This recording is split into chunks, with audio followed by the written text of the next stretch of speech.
আসসালামু আলাইকুম সুপ্রিয় ভিউয়ার, সকলে কেমন আছেন? আশা করি ভালো আছেন। তো এখন আছি ভৈরব যে উপজেলা, ভৈরব উপজেলা শহরে বাজারে। আজকে ভৈরবে হাটের আগের দিন। তো দেখতে পাচ্ছেন ছাদের উপর থেকে ভৈরব যে মেঘনা নদী এবং ভৈরবে যে রেল ব্রিজটা। ভৈরব একটি বাণিজ্যিক এলাকা, এখানে অনেক শিল্প কলকারখানা গড়ে উঠেছে। দেখতে পাচ্ছেন আজকে হাটের আগের দিনই কী পরিমাণ ভিড় রাস্তাতে, আর কি পরিমাণ দোকান বসছে, আর বিভিন্ন ট্রলার লঞ্চ ঘাটে ভিড়তেছে। এখান থেকে অনেক পণ্য বিভিন্ন দেশের বিভিন্ন জায়গায় চলে যাচ্ছে। দেখতে পাচ্ছেন অনেক সুন্দর একটি ভিউ। তো আমরা বিকেলবেলা ছাদে আসলাম, কারেন্ট চলে গেছে, প্রচণ্ড গরম, এই জন্য ছাদে আসলাম। এ নাইমুল ভাই, ওইটা দেখ কি করে, ওই যে জাল নাকি ওইটা? ওটা জাল দেখলেন ফেলবে এক জায়গায় নিয়ে আসে। আমাদের ওইদিকে এটা খরা বলে, আমাদের ওইদিকে বাঁশ দিয়ে করে। খরা তো আমাদের না, আমি মনে করছি যে এটা দিয়ে মনে হয় এভাবে মাছ টাছ মারে না। এটা নৌকা এক জায়গায় দাঁড় করবে, দাঁড় করে ছাড়ি দিলে এইভাবে খরার মতো। তো দেখতে পাচ্ছেন বিকেলের ভিউটা। ভৈরব যেই উপজেলার পাশে মেঘনা নদী, মেঘনা নদীর তীরে যেই বাণিজ্যিক শিল্প নগরী গড়ে উঠেছে। দেখতে পাচ্ছেন অনেক সুন্দর একটি জায়গা।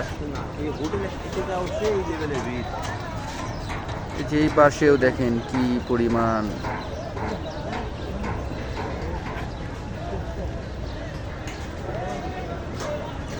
আর যে ছোট ছোট নৌকাগুলো দেখতেছেন, এই নৌকাগুলো নদীর ওই পাশে পার করে, যেহেতু ব্রিজ দিয়ে মানুষ পারাপার এবং অটো সিএনজি চলাচল নিষেধ আছে, এই জন্য মানুষগুলো এই নৌকা করেও পারাপার হয়। আর যারা ব্রিজ দিয়ে পার হয় তারা বাস এবং মোটর সাইকেলে করে পারাপার হয়।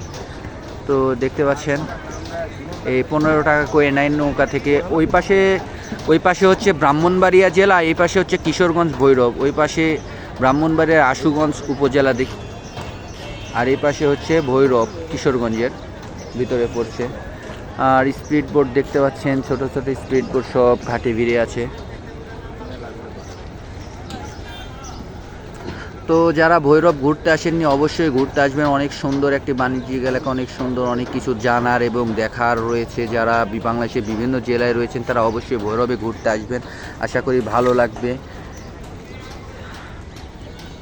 আর এই পাশ দিয়ে চলে গেছে, আপনারা দেখতে পাচ্ছেন ওই পাশে, আমি যে পাশে দেখা দিলাম ওই পাশে দিয়ে হচ্ছে সামনে গেলে ব্রাহ্মণবাড়িয়ার নবীনগর, বাঞ্ছারামপুর, তারপরে নরসিংদী, শিবপুর, তারপরে হচ্ছে রয়েছে নারায়ণগঞ্জের আড়াইহাজার, এভাবে চলে গেছে মেঘনা দিয়ে মুন্সিগঞ্জ পর্যন্ত। আর এই পাশে যে গেছে এটা হচ্ছে সামনে নাসিরনগরের দিকে, যেই সরাইল নাসিরনগরের দিকে গেছে। আর এই পাশ থেকেই হচ্ছে ব্রহ্মপুত্র নদীর সাথে এটা অ্যাডজাস্ট হয়েছে। তো অনেক সুন্দর ভিউ, দেখতে থাকুন। তো সুপ্রিয় ভিউয়ার্স, ভিডিওটি কেমন লাগলো অবশ্যই কমেন্টসের মাধ্যমে জানাবেন। আজকের মতো বিদায় নিচ্ছি, দেখা হবে পরের কোনো নিত্য নতুন ভিডিওতে। সকলে ভালো থাকবেন।